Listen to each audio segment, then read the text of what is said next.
नमस्कार, future express में आप सभी का स्वागत है। मैं हूं सुमित और हफ्ते का पहला कारोबारी सत्र भारतीय बाजार डे हाई पर कामकाज करते हुए, और भारतीय बाजारों में फ्रंट लाइन इंडेक्स तो डे हाई पे है ही, लेकिन मिड कैप इंडेक्स अपने नए रिकॉर्ड स्तरों पर कामकाज करता हुआ आपको दिखाई पड़ेगा। तो निफ्टी 52 अंक ऊपर है, ऑलमोस्ट डे हाई पे। अभी कुछ देर पहले करीब 19,720 के आसपास के हाईस बनाए हैं।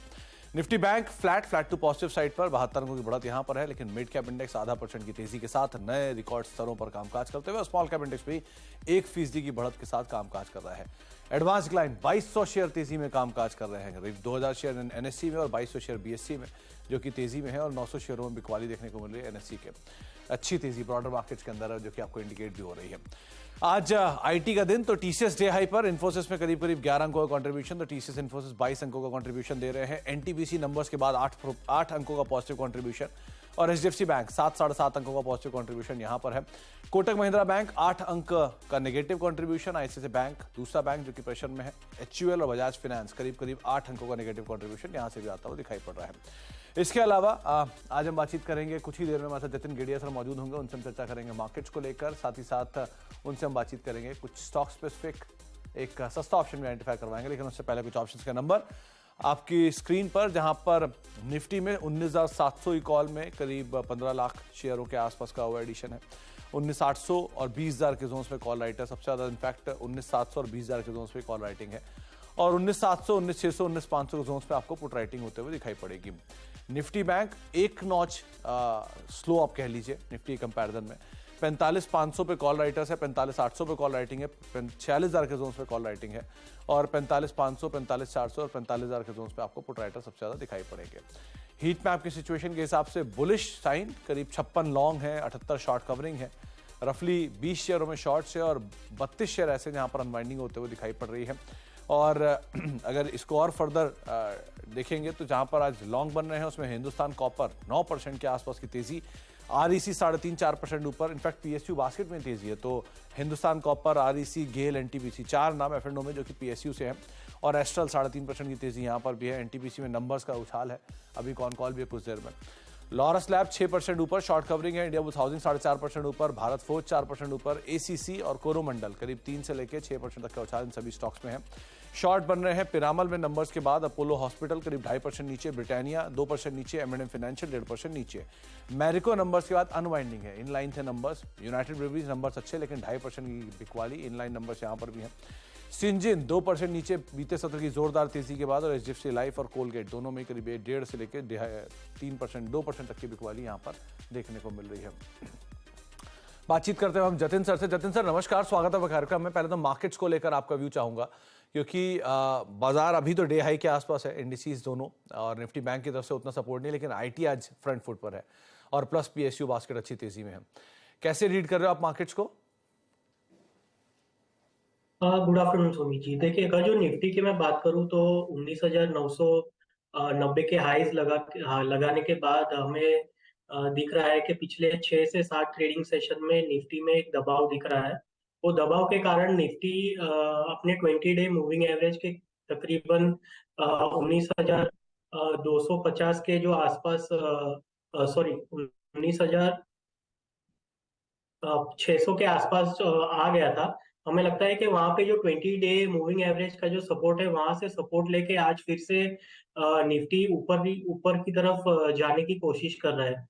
हमें लग रहा है कि यहाँ पे क्योंकि ये सपोर्ट पे आ गया है, तो हम यहाँ पे लॉन्ग करके चलेंगे।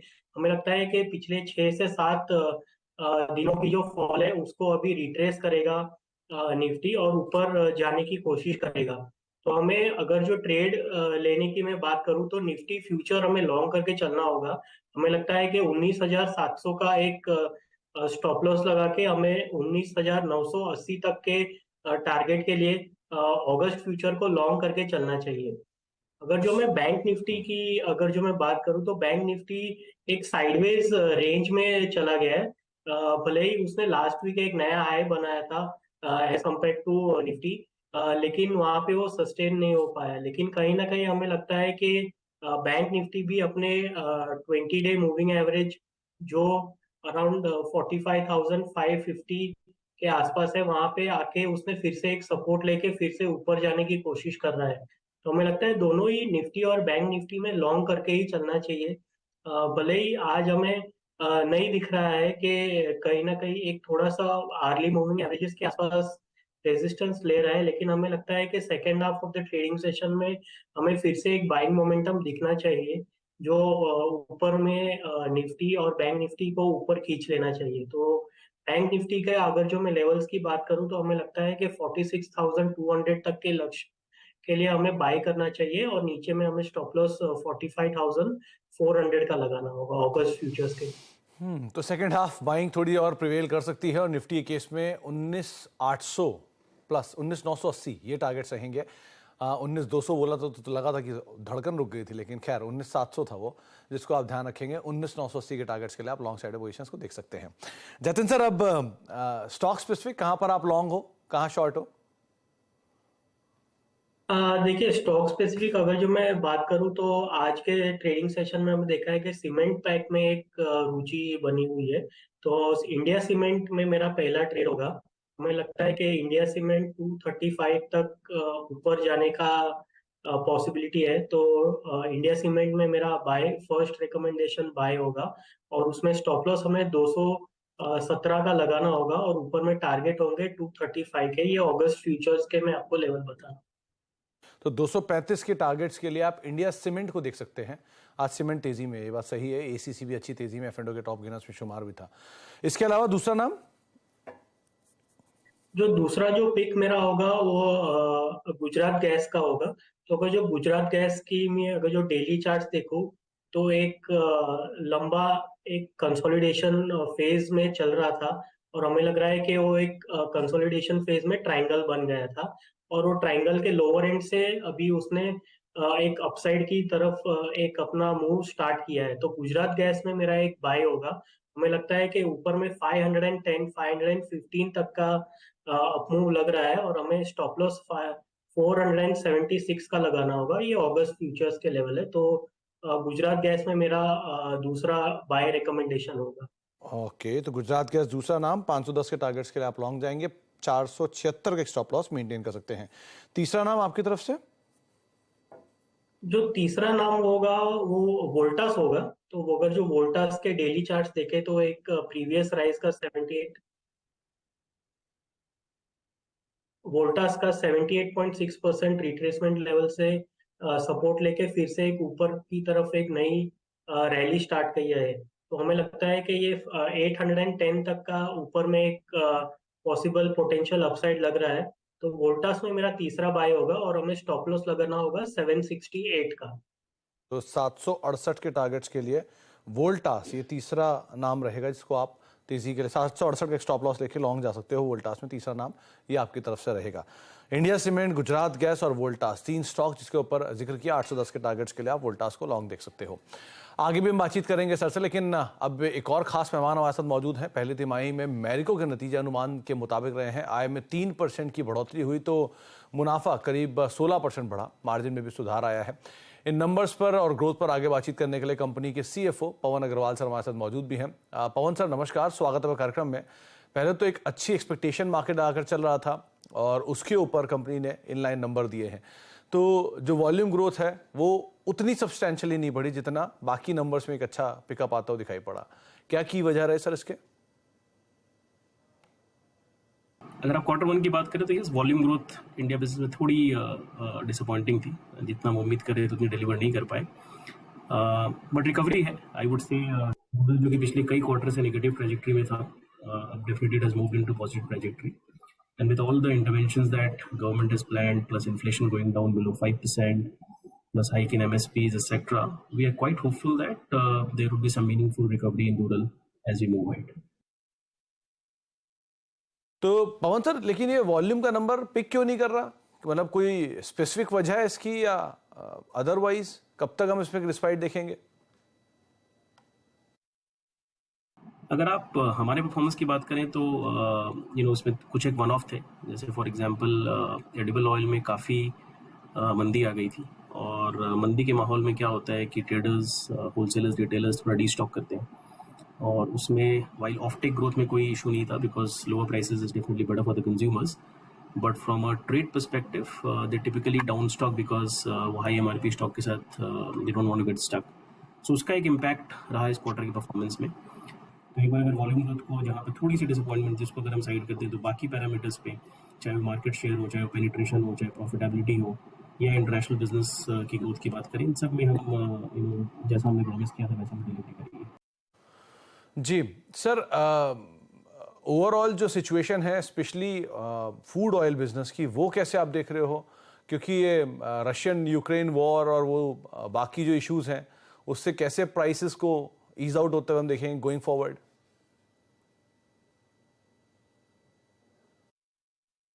मार्जिनली थोड़ी बढ़ी है, बट अगर आप प्राइसेस की बात करें, it has reach to pre war levels, right? And there are lot of multiple factors that play in terms of determining the prices, whether it is crude, whether it is edible. As I said, since it has gone down to the levels which used to be there about 2 years ago, we do not feel that this should really have any further situation where the volatility is quite extreme. Because in the last one and a half year, we've seen extreme volatility. We've seen prices going up massively. Okay और overall जो food oils हैं उनका क्या prices में trend देखने को मिल रहा है सर? क्या सिचुएशन है वहां पर अभी? मार्जिनली थोड़ी बढ़ी है, बट अगर आप YOY देखें पिछले साल के क्वार्टर 1 के मुकाबले, सो अप्रॉक्सीमेटली 40%, एनीवेयर बिटवीन 35 to 40% की गिरावट। अगर सफोला एडिबल ऑयल की आप प्राइसेस की बात करें तो हमने 30 से 32% प्राइस कट करी है। अब हम ऐसा उम्मीद करते हैं कि इससे ज़्यादा और डिफ्लेशन नहीं आनी चाहिए इस कैटेगरी में। In fact as you also said कि मार्जिनली प्राइसेस बढ़ी हैं, so therefore it should definitely stabilize at a certain level, and stability in the commodity prices helps in terms of delivering steady volumes. Sir Marico के case में जो value added products हैं वो भी बहुत बड़ी लाइन है, मतलब कंपेरेटिवली फूड और ऑयल स्पेस के अलावा, तो उनकी ग्रोथ इस बार ही फ्लैट देखने को मिली, ऐसा क्यों? So, जैसा कि मैंने कहा कि हमने हिस्टोरिकली अगर आप देखें तो क्वार्टर 1 पे हमारा एक स्क्यू रहता था। हमने कॉन्शियसली उस स्क्यू को हटाने के लिए ट्रेड स्कीम को रैशनलाइज करी, जिसका एक वन टाइम इम्पैक्ट है। तो उस वन टाइम इम्पैक्ट की वजह से some of the portfolio got impacted, but again we believe that as we go head, जो हमारी गाइडेंस है for the full year, that guidance remains intact. तो क्योंकि वॉल्यूम के नंबर्स में डिक्लाइन है और आप खुद कह रहे हो कि उसे एग्रेसिवली एक्सपैंड करने की ज़रूरत है, तो गोइंग फॉरवर्ड क्या एडवर्टीजमेंट एक्सपेंडिचर बढ़ेगा? अगर बढ़ेगा तो कहाँ तक? यस, अगर इस क्वार्टर में देखें तो अप्रॉक्सीमेटली 8.5% के आसपास था ad to sales ratio, grew by some 8-9%, but going ahead I think since gross margin will expand as compared to last year, so we will increase the NP spends because all the new categories that we've entered into, कई सारी नई products हम market में लेकर के आए हैं, तो एड स्पेंड डेफिनेटली बढ़ेगा। और इसी कारण से हम कह रहे हैं कि वाइल ग्रॉस मार्जिन भले ही 300-350 बेसिस पॉइंट बढ़े, but operating margin 150 basis point ही बढ़ेगा, क्योंकि balance we would want to plough back into brand building investments. चलिए, बहुत बहुत शुक्रिया पवन सर हमारे साथ मौजूद रहने के लिए और नंबर से बातचीत करने के लिए, तमाम डिटेल हमसे शेयर करने के लिए। जतिन सर, वोल्टास को लेकर आप क्या राय रखते हो? क्योंकि बीते सत्र में तो अच्छी तेजी थी, माफ कीजिए वोल्टास कह रहा हूँ, मैरिको को लेकर बीते सत्र में तो अच्छी तेजी थी यहाँ पर, लेकिन इस सेशन में आज प्रॉफिट टेकिंग नंबर्स के बाद डेलो के आसपास कामकाज कर रहा है, इनलाइन नंबर्स थे, कैसे रीड कर रहे हो आप, क्या कर रहे हैं यहाँ पर? देखिए, अगर जो मेरिको की बात करूं तो इनफैक्ट मेरा ये एक थर्सडे के ट्रेडिंग सेशन में दीपाली राणा जी के साथ मेरा मिड कैप मंथ था, उसमें मैंने बाय भी दिया हुआ था, तो मेरा व्यू पॉजिटिव है। हमें लगता है कि ऊपर में ये 583 से लेके 600 तक का ऊपर पोटेंशियल, अपसाइड पोटेंशियल इसमें अभी भी इंटैक्ट है। हाँ, आज के ट्रेडिंग सेशन में हमें डेफिनेटली एक थोड़ा वीक प्राइस एक्शन देखने मिला है, लेकिन जो ओवरऑल स्ट्रक्चर है वो अभी भी बुलिश है। हाई टॉप हाई बॉटम बनना जारी हुआ है। हमें लगता है कि एक वीकली कैंडल इनसाइड बार कैंडल में से एक ब्रेकआउट ऊपर की तरफ आया है, तो हमें लगता है कहीं ना कहीं थोड़ा साइडवेज होके कंसोलिडेट होके फिर से एक ऊपर की तरफ ये रैली शुरू कर सकता है। तो इसके लिए मेरिको में ये जो अभी हमें दबाव देखने मिल रहा है वो एज अ बाइंग अपॉर्चुनिटी हमें यूज करनी चाहिए। ऊपर में हमें लगता है कि 583-600 तक का पोटेंशियल, अपसाइड पोटेंशियल इंटैक्ट है इसमें। ओके, और आज पीएसयू बैंक, पूरा पीएसयू बास्केट में ही बाइंग है। हिंदुस्तान कॉपर हुआ, गेल है, एनटीपीसी है, पावर ग्रिड है, सब में मूव है। यहां से कोई नाम नहीं पिक किया आपने? अगर जो मैं पीएसयू बास्केट के में अगर जो बाय करूं तो गेल इंडिया एक स्टॉक जो है वो हमें अच्छा लगता है, लेकिन वो ऑलरेडी इतना चल गया है तो इसके लिए मैंने पिक नहीं किया। लेकिन अभी भी उसमें स्ट्रक्चर अभी भी पॉजिटिव है। हमें लगता है कि आज के ट्रेडिंग सेशन में वो ऊपर भले ही है, 3-3.5% ऊपर है, लेकिन इसमें अराउंड 125-127 तक का और थोड़ा जगह है। लेकिन उसमें एक बाइंग ऑन डिप की सलाह दूंगा मैं। अगर जो डिप अराउंड 119 की तरफ आता है तो एक बार एंट्री कर सकते हैं, लेकिन करंट मार्केट प्राइस से रिस्क रिवॉर्ड फेवरेबल नहीं बनता है। तो रिस्क रिवॉर्ड फेवरेबल नहीं है, लेकिन जिनके पास है वो जरूर बने रह सकते हैं यहाँ पर गेल के स्टॉक को लेकर। एक ब्रेक का वक्त है, ब्रेक के बाद लौटते हैं और बातचीत करेंगे ब्रेक के उस पार जतिन सर से एक सस्ते ऑप्शन को लेकर। छोटा सा ब्रेक, लौटते हैं जल्दी।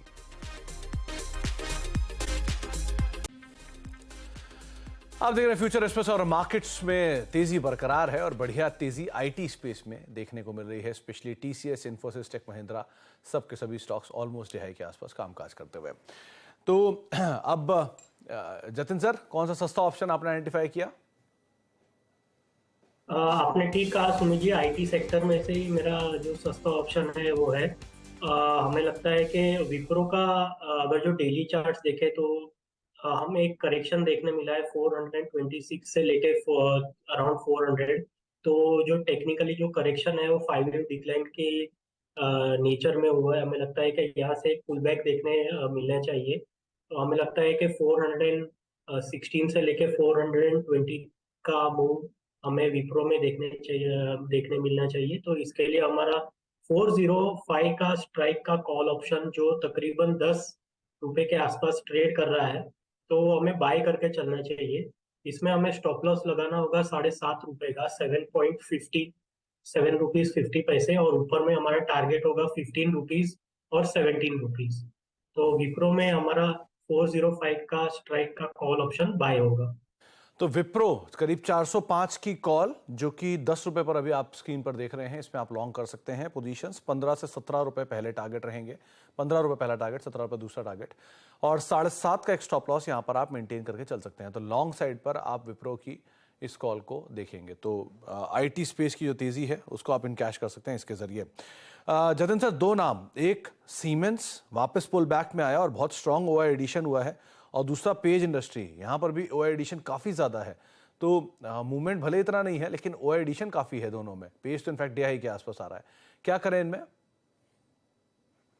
देखिए, मैं फर्स्ट सीमेंस का आपको बताऊंगा। तो सीमेंस का आज के ट्रेडिंग सेशन में हमने देखा था, एक गैप अप हुआ और गैप अप होने के बाद एक स्ट्रॉन्ग अपमूव अराउंड 4100 हमें देखने मिला, लेकिन वहां से एक इक्वली शार्प हमें सेलिंग प्रेशर भी देखने मिला। तो हमें लगता है कि कहीं ना कहीं ये ब्रेकआउट आने के बाद थोड़ा ठंडा पड़ गया है। तो इसके लिए हमें लगता है कि इसमें एक साइडवेज कंसोलिडेशन जरूर हो सकता है। जी हाँ, लॉन्ग एडिशन हुए हैं, लेकिन हमें लगता है कि कहीं ना कहीं ये कंसोलिडेट होकर फिर ऊपर की तरफ फिर अपनी रैली स्टार्ट कर सकता है। तो एट करंट मार्केट प्राइस अगर जो किसको लॉन्ग जाना है तो लॉन्ग जा सकते हैं। नीचे में अराउंड 3850 का स्टॉप लॉस लगा के साथ, ऊपर में जो रिसेंट जो आज के स्विंग्स आए अराउंड 4100, वहां तक एक ट्रेड लिया जा सकता है। अगर जो मैं पेज इंडस्ट्रीज की मैं बात करूं तो पेज इंडस्ट्रीज डेफिनेटली एक ट्रेंड रिवर्सल दिखा रहा है। Lower top lower bottom formation से अभी higher top higher bottom formation का एक स्ट्रक्चर बना गया है। तो इसमें मुझे लगता है कि एक लॉन्ग करके चला जा सकता है। नीचे में हमें लगता है कि अराउंड 37,700, ये जो अगस्त फ्यूचर्स है, 37,700 के स्टॉप लॉस के साथ इसमें लॉन्ग किया जा सकता है। ऊपर में हमें लगता है कि 41,500 तक की इसमें अपसाइड पोटेंशियल लग रहा है। तो पेज इंडस्ट्रीज और सीमेंस में से प्रीफर्ड हमारा पेज इंडस्ट्रीज रहेगा। रिस्क रिवॉर्ड काफी फेवरेबल है इसमें। काफी beaten down base risk reward के लिहाज से ये ज्यादा फेवरेबल सिचुएशन में आपको दिखाई पड़ेगा। बहुत बहुत शुक्रिया जतिन सर हमारे साथ मौजूद रहने के लिए, बाजार पर बातचीत करने के लिए और अपनी राय रणनीति हमसे शेयर करने के लिए। तो आप लॉन्ग जा सकते हैं इंडिया सीमेंट पे, गुजरात गैस पे, वोल्टास पे, ये तीन नाम जो कि प्रेफर्ड पिक हैं, और विप्रो की 405 की कॉल जो कि जतिन सर को दिख रही है कि 15 से 17 रुपए आते हुए दिखाई पड़ सकती है। इसी के साथ ही फ्यूचर एक्सप्रेस को नहीं समेटेंगे, एक ब्रेक का वक्त है और ब्रेक के उस पार आशीष वर्मा आपके साथ मौजूद रहेंगे, सास बहू और सेंसेक्स लेके।